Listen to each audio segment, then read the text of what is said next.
Hi guys, तो आज के वीडियो में हम देखने वाले हैं कि पैलिंड्रोम नंबर क्या होता है और इसका कोड भी बनाएंगे। तो पैलिंड्रोम नंबर वो नंबर होता है कि जिसको पलट दो तो भी वही नंबर आ जाता है। जैसे कि अपने पास है 1221, तो अगर इसको हम पलट देंगे 1221 ही आएगा। और अगर स्ट्रिंग के केस में भी हमको उस स्ट्रिंग को पलटना होता है, तो जैसे यहाँ पर लिखा हुआ है MADAM, तो इसको अगर हम रिवर्स कर देते हैं तो भी वही स्ट्रिंग आ जाएगी। और यही है। तो palindromes are a number of words that are the same backwards as forwards। तो इसका प्रोग्राम अगर हम देखें तो हमें इसके अंदर करना ये होगा कि हमको उस नंबर को रिवर्स कर देना है। जैसे कि मेरे पास है 1221, और अगर मैं इसको रिवर्स करता हूँ तो फिर भी 1221 ही आएगा। और अगर मेरे पास है मान लो 1234, और अगर मैं इसको रिवर्स करता हूँ तो इसका आएगा 4321। तो ये हमारा पैलिंड्रोम नहीं है। तो अगर हमको ऐसा कोई प्रोग्राम है कि हमको चेक करना है कि नंबर पैलिंड्रोम है या नहीं, तो उसके लिए हम सिर्फ रिवर्स कर देंगे। और अभी मैं नंबर्स का बता रहा हूँ, लेकिन स्ट्रिंग के केस में भी यही होगा। तो जैसे अगर अपने पास स्ट्रिंग है, जैसे कि हाँ वही एग्जांपल लेते हैं, मैडम। तो अगर मैडम को रिवर्स करते हैं तो भी मैडम ही आता है। और किसी और स्ट्रिंग को जैसे कि ट्री, और ट्री को रिवर्स करेंगे तो ये पैलिंड्रोम नहीं है। ठीक, okay, so not a palindrome. तो ये हम किसी और वीडियो में देखेंगे स्ट्रिंग का। और अभी नंबर का पैलिंड्रोम देख लेते हैं। तो अगर हम एक नंबर लेते हैं इंट ओरिजिनल, ओरिजिनल मतलब अपना नंबर नॉर्मल सा। तो अभी मैंने लिया हूँ 1221। तो ये अपना एक नंबर है। इसको हम फंक्शन में भी कर सकते हैं, लेकिन अभी मैं विदाउट अ फंक्शन यूज मतलब मेन फंक्शन के अंदर ही बना रहा हूँ। तो ओरिजिनल अपना एक वेरिएबल है, इंट अपना डेटा टाइप है, और 1221 ओरिजिनल में अपन ने स्टोर कर दिया। ओके। सो अगर अब अपने को चेक करना है कि ये पैलिंड्रोम है या नहीं, तो हम इसको इसका जो लास्ट डिजिट है 1, इसको अलग करेंगे और इसको ले जाके ना एक वेरिएबल में स्टोर करेंगे।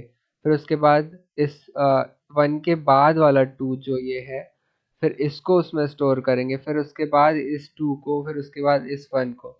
तो इसके लिए हमको एक टेम्पररी वेरिएबल बनाना पड़ेगा। तो इसके लिए मैं बना देता हूँ, जैसे एंड टेम्प इक्वल्स टू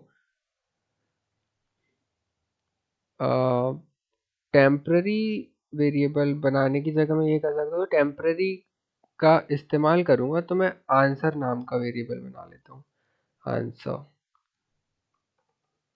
जिसमें मैं अभी 0 स्टोर कर दे रहा हूँ, क्योंकि हम फिर इस इनका रिवर्स करके इस आंसर में स्टोर कर देंगे आगे। तो अब एक मैं टेम्पररी वेरिएबल ले लेता हूँ, जिसमें मैं ओरिजिनल वाले इस वैल्यू को स्टोर करवा दे रहा हूँ। और एक मैं वाइल लूप लेता हूँ और इसमें करूँगा टेम्प इक्वल नॉट 0। अब ये मैंने इसलिए किया है क्योंकि अभी मेरे पास ये एक ओरिजिनल वैल्यू है, और मेरे को चेक करना है कि ये ओरिजिनल वैल्यू इस जो आंसर हमारा आएगा रिवर्स करके, मतलब 1221 का रिवर्स करूंगा मैं 1221, तो हमें चेक करना रहेगा कि ओरिजिनल वैल्यू आंसर के बराबर है कि नहीं। तो मैं एक टेम्पररी वेरिएबल में ओरिजिनल को स्टोर करवा रहा हूँ, और उस टेम्पररी वेरिएबल के ऊपर मैं ऑपरेशन परफॉर्म करूंगा कि मैं इस नंबर को डिवाइड करके कम भी करता जाऊंगा, और इसका जो लास्ट नंबर रहेगा उसका रिमाइंडर जो रहेगा मैं आंसर में ऐड करते जाऊंगा। मतलब कि आंसर अभी मेरा 0 है, और रिमाइंडर रिमाइंडर नाम मतलब मेरे को एक रिमाइंडर वेरिएबल भी डिक्लेयर करना पड़ेगा। तो मैं इसके अंदर कर देता हूँ इंट रिमाइंडर, और इस रिमाइंडर में मेरे को रिमाइंडर निकालना है, तो मैं जैसे टेम्पररी में मैंने ओरिजिनल वैल्यू को डाल दिया, तो मैं लिखूंगा टेम्प मॉड्यूलो 10। तो इससे मेरा रिमाइंडर आएगा जो कि है 1। और मैं आंसर में स्टोर करूंगा आंसर इनटू 10 प्लस रिमाइंडर। इससे मेरा जो नंबर है, जैसे मैंने 1 लिया, तो आंसर अभी मेरे पास आंसर में कुछ नहीं है, तो आंसर में मेरा 0 रहेगा। और 0 × 10, 0 प्लस रिमाइंडर, रिमाइंडर मतलब मेरा यहाँ से जो रिमाइंडर आता है 1। तो इस केस में मेरे पास पहला जो नंबर रहेगा वो 1 रहेगा। और फिर जब लूप चलेगा वापस से, तो मैं इसको एक एक नंबर कम करते जाऊंगा। जैसे मेरे को पहला रिमाइंडर मिला 1, तो मेरे को अब 1 को हटाना है, अगले अगले इटरेशन में मेरे को 1 को लेना ही नहीं है। तो मेरे को जब रिमाइंडर 2 चाहिए रहेगा, तो इसके लिए मैं क्या करता हूँ कि मैं टेम्प को डिवाइड करूंगा 10 से। तो मेरा जो ये लास्ट वाला नंबर है, वो एक एक नंबर कम होता जाएगा। तो जब कम होगा, तो जब मेरे को रिमाइंडर मिलेगा अगली इटरेशन में, तो वो रिमाइंडर, ये जैसे पहले इटरेशन में 1 मिलेगा, दूसरी इटरेशन में 2, तीसरे में फिर 2, फिर और फिर 1। तो इस हिसाब से ये मेरा कम होते जाएगा, और ये इटरेशन ऐसी चलती रहेगी, और आंसर में मेरा स्टोर होते जाएगा। तो ये मेरा प्रोग्राम अभी रिवर्स कर लिया हूँ मैंने। और अब मैं चेक करूँगा, जैसे अगर मैं अभी तो फिलहाल प्रिंट कर देता हूँ, जैसे system.out.println आंसर। तो मेरा आंसर आता है 1221। ठीक, तो अभी मेरा प्रोग्राम बिल्कुल सही चल रहा है। और अगर मुझे चेक करना है कि ये जो मैंने आंसर लाया हूँ, इसको रिवर्स करके, ओरिजिनल नंबर को रिवर्स करके, तो क्या ये मेरा आंसर ओरिजिनल नंबर के बराबर है? अगर हाँ, तो ये नंबर पैलिंड्रोम नंबर है, और अगर नहीं है तो ये मेरा पैलिंड्रोम नहीं है। तो इसके लिए मैं सिर्फ इफ एल्स लगा सकता हूँ। If answer equal equal to original, तो मैं प्रिंट कर दूंगा system.out.println yes it is a palindrome।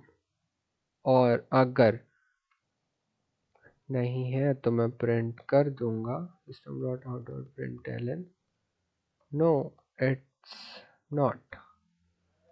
तो ये इसको मैं हटा देता हूँ। अब मैंने रन किया। ओ ओ ओके, तो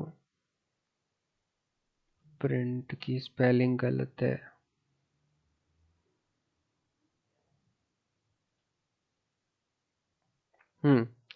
तो अभी मैंने चेक किया कि इफ एल्स में ये जो कंडीशन है, ये इससे मेरा चेक हो गया है कि ये पैलिंड्रोम है। और अगर मैं इस नंबर को 1223 कर देता हूँ, तो देखते हैं सही चलता है कि नहीं। मैंने रन कर दिया। ओके, तो 1223, अगर ये इसको रिवर्स करता है तो ये आएगा 3221। तो ये चेक करेगा कि 3221 क्या बराबर है हमारे ओरिजिनल वैल्यू के। तो ये बोलेगा नहीं, ये बराबर नहीं है। तो ये प्रिंट हो गया no it's not. Simple. Thanks for watching.